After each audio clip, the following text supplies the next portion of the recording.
Hello students, आज के lecture में हम डिस्कस करने वाले हैं एक बहुत ही इम्पॉर्टेंट टॉपिक हमारे कंप्यूटर ग्राफिक्स का, जो है मिड पॉइंट सर्कल एल्गोरिदम। अब मिड पॉइंट सर्कल एल्गोरिदम के नाम में ही क्या है, उससे हमें ये समझ में आ रहा है कि हमें क्या करना है, एक सर्कल को डिज़ाइन करना है। सर्कल जो होता है हमारा, वो बेसिकली सिमेट्री फॉलो करता है। सिमेट्री का मतलब ये है कि हमने एक पॉइंट हमारा क्या किया हुआ है, कंसीडर किया हुआ है, या हम एक पॉइंट से ही क्या करने वाले हैं, सारे पॉइंट्स जो हैं वो ड्रॉ करने वाले हैं। क्योंकि अगर हमने एक पॉइंट डिफाइन कर लिया तो बाकी सारे पॉइंट्स जो हैं वो रिफ्लेक्शन या मिरर इमेज से, क्योंकि सिमेट्री है तो हम बाकी सारे पॉइंट्स जो हैं वो कैलकुलेट कर लेंगे। अब हम यहाँ पे देख सकते हैं कि हमने अपने सर्कल को 8 पार्ट्स में डिवाइड किया हुआ है। 1 2 3 से लेकर पूरा 8 तक हमने डिवाइड किया हुआ है। ये हमारी दो एक्सेस हैं, एक्स एक्सेस और वाई एक्सेस। तो हमारे सर्कल के जो पॉइंट्स हैं, पॉइंट्स क्या हैं, फर्स्ट वाले पॉइंट है हमारे y, x। सेकेंड वाले पॉइंट क्या है हमारे x, y। नेक्स्ट पॉइंट क्या है हमारे x माइनस वाई। फोर्थ है y माइनस एक्स। फिफ्थ है minus y minus x. Six है minus x minus y. Seventh है माइनस एक्स वाई। और एट्थ है माइनस वाई एक्स। तो हमें इससे ये पता चल रहा है कि हम अगर सिर्फ x और y की वैल्यूज़ निकाल लें तो हम हमारे सारे 7 जो पॉइंट्स हैं उनकी वैल्यूज़ भी निकाल सकते हैं, क्योंकि हमारा सर्कल जो है वो क्या कर रहा है, वो सिमेट्री को फॉलो कर रहा है। और ये क्या है, ये हमारे मिरर पॉइंट्स हैं। तो इससे हम क्या कर सकते हैं, इजीली कैलकुलेट कर सकते हैं बाकी सारे पॉइंट्स को। अब इस एल्गोरिदम में हम कुछ छोटी छोटी सी चीज़ें जो यूज़ करते हैं, पहले अपन उनके बारे में डिस्कस कर लेते हैं, फिर उसके बाद एल्गोरिदम को स्टार्ट करेंगे। तो इस एल्गोरिदम में हम सबसे पहले और सबसे इम्पॉर्टेंट जो चीज़ यूज़ करते हैं वो होता है हमारा डिसीजन पैरामीटर। डिसीजन पैरामीटर जो होता है वो हमारी वो इक्वेशन है या हमारी वो वैल्यू है जो हम इनिशियली डिसाइड करते हैं कि हमें यहाँ या इस पॉइंट से हम क्या करेंगे, ड्रॉ करना स्टार्ट करेंगे। तो अगर हम मैथमेटिकल फंक्शन की बात करें तो मैथमेटिकल फंक्शन में हमारे सर्कल की जो इक्वेशन होती है वो क्या होती है, X square plus Y square is equals to R square. यहाँ पे आर क्या होती है, रेडियस होती है हमारे सर्कल की, और सेंटर क्या होते हैं हमारे सर्कल के, मतलब सर्कल सेंटर क्या होते हैं हमारे सर्कल के, 0 0। तो हम इस फंक्शन को किस तरीके से डिफाइन कर सकते हैं, इस फंक्शन को हम डिफाइन कर सकते हैं F of circle X comma Y is equals to X square plus Y square minus R square. मतलब मैंने सिर्फ आर स्क्वायर को इस तरफ ला के इसको माइनस में लिखा हुआ है। अब यहाँ पे 3 कंडीशंस जो हैं वो हमारी स्टार्ट होती हैं। 3 कंडीशंस क्या हैं कि हमारा ये जो सर्कल की वैल्यू है, ये एफ ऑफ सर्कल की वैल्यू है, अगर वो क्या होती है, लेस देन 0 होती है, तो हमारे जो पॉइंट्स हैं एक्स वाई वो कहाँ होंगे, वो हमारे इनसाइड द सर्कल बाउंड्री होंगे। मतलब हमारे जो पॉइंट्स हैं वो कहाँ होंगे, सर्कल की बाउंड्री के अंदर होंगे।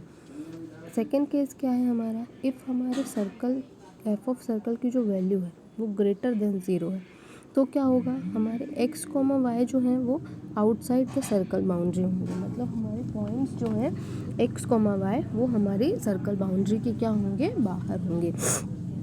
नेक्स्ट और थर्ड हमारी कंडीशन क्या है कि इफ़ हमारे सर्कल एफ सर्कल की जो वैल्यू है वो 0 के इक्वल हो जाती है, इज इक्वल्स टू 0 है, तो उससे क्या होगा कि हमारे जो एक्स कॉमा वाई जो पॉइंट्स हैं वो हमारे सर्कल बाउंड्री पे ही होंगे। तो यहाँ पे 3 केसेस होते हैं कि अगर हमारी सर्कल वैल्यू की वैल्यू जो है वो लेस देन 0 है, ग्रेटर देन 0 है, या फिर इक्वल्स टू 0 है। तो इससे हम ये पता कर सकते हैं कि हमारे पॉइंट्स जो हैं वो इनसाइड हैं, आउटसाइड हैं, या फिर बाउंड्री पे ही हैं। अब नेक्स्ट जो हमारी टर्म है वो है हमारा डिसीजन पैरामीटर। डिसीजन पैरामीटर को हम इनिशियली पी ऑफ के से रिप्रेजेंट करते हैं, और पी ऑफ के की वैल्यू को क्या करते हैं, हम आगे प्रोसीड करते हैं।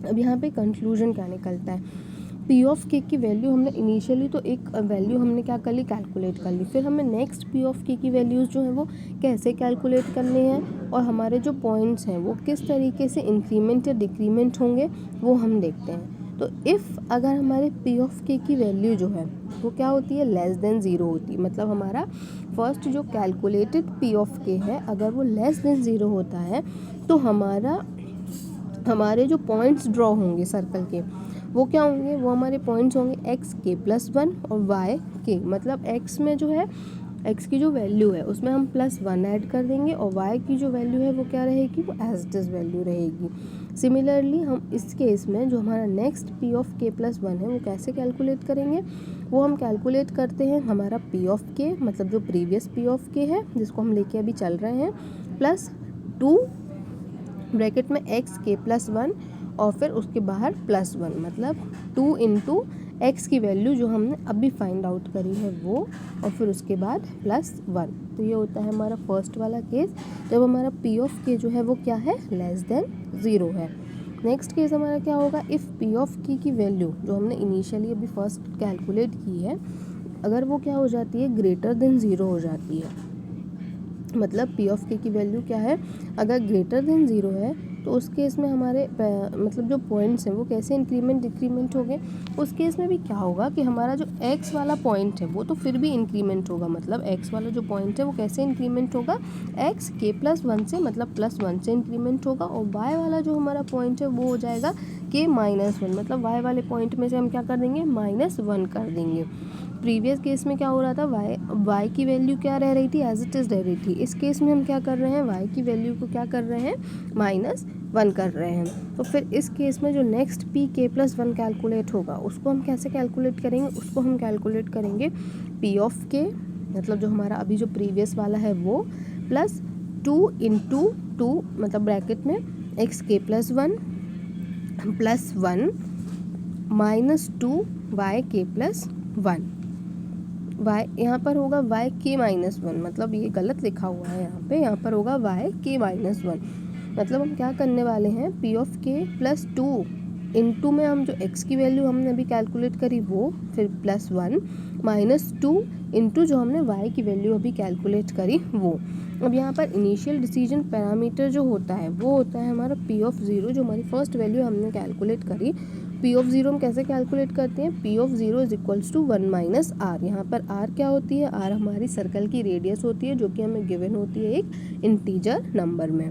और ये इस एल्गोरिथम की पूरा बेसिक था कि हमें क्या क्या परफॉर्म करना है। अब इसको किस सीक्वेंस में परफॉर्म करना है, मतलब हमारा एल्गोरिथम क्या फॉलो करता है उसको देखते हैं। ये देखिए हमारा जो एल्गोरिथम है उसका स्टेप 1 जो है, स्टेप 1 में हम क्या करवा रहे हैं, स्टेप 1 में हम सबसे पहले इनपुट में रेडियस आर ले रहे हैं with the circle centre X C Y सी, और हम क्या करेंगे, हमारे जो पॉइंट है, ठीक है, उसको हम एक्स सी और वाई सी को अपने अकॉर्डिंगली चेंज कर देंगे। मतलब एक्स सी जो है अब वो रिप्रेजेंटेड किससे होगा, x0 से, और वाई सी जो है वो किससे रिप्रेजेंट होगा, y0 से। और इनकी वैल्यू क्या हो जाएगी, x0 की वैल्यू हो जाएगी 0 और y0 की वैल्यू क्या हो जाएगी r। मतलब हमें ड्रॉ करना कहाँ से स्टार्ट करना है, x हमारा इनिशियल पॉइंट हो गया 0 और y हमारा इनिशियल पॉइंट हो गया वो जो कि रेडियस होगी। मतलब जैसे फॉर एग्जांपल रेडियस की वैल्यू मैंने 10 एंटर करवाई है, तो हमारे जो इनिशियल पॉइंट्स हो गए सर्कल के डिज़ाइन करने के वो क्या हो गए, 0 और 10। नेक्स्ट स्टेप में हमें क्या करना है, नेक्स्ट स्टेप में हमें इसका इनिशियल डिसीजन पैरामीटर कैलकुलेट करना है जो कि होता है P0, और इसको हम कैसे कैलकुलेट करेंगे, इसको करेंगे हम P0 is equals to 1 minus R. मतलब जैसे मैंने अभी एग्जांपल में रेडियस 10 लिया है तो P0 यहाँ पे क्या होगा, P0 is equals to 1 minus R, मतलब 1 माइनस 10 इज इक्वल्स टू -9। अब नेक्स्ट स्टेप में हम क्या कर रहे हैं, नेक्स्ट स्टेप में हम ये देखेंगे कि हमारा P0 जो है वो, उसी को हम यहाँ पे पी के बोलते हैं, तो हमारा P0 जो है वो लेस देन 0 है या ग्रेटर देन 0 है। मैंने 2 कंडीशंस बताई थी आपको।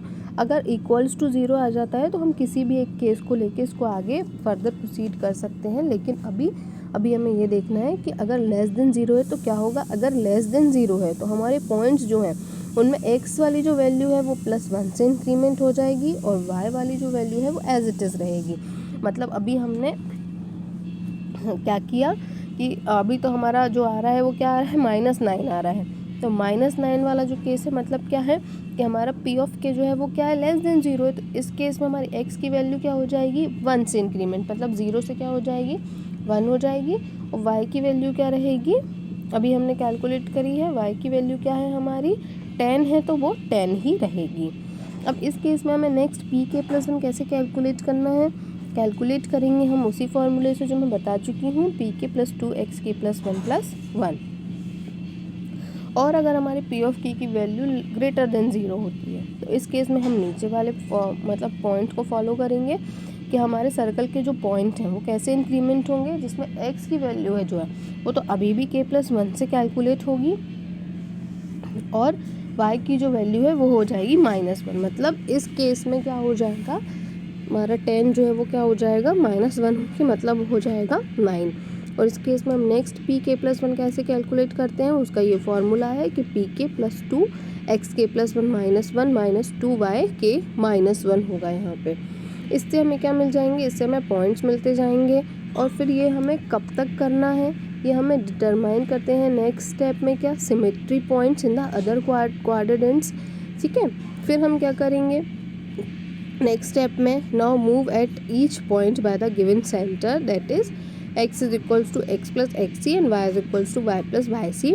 और हमें ये जो लास्ट स्टेप है इसको हमें कब तक परफॉर्म करना है, मतलब ये जो कंडीशन है ये कब तक हमारी ट्रू रहेगी, जब तक x की जो वैल्यू है वो ग्रेटर देन इक्वल्स टू क्या नहीं हो जाती, y नहीं हो जाती।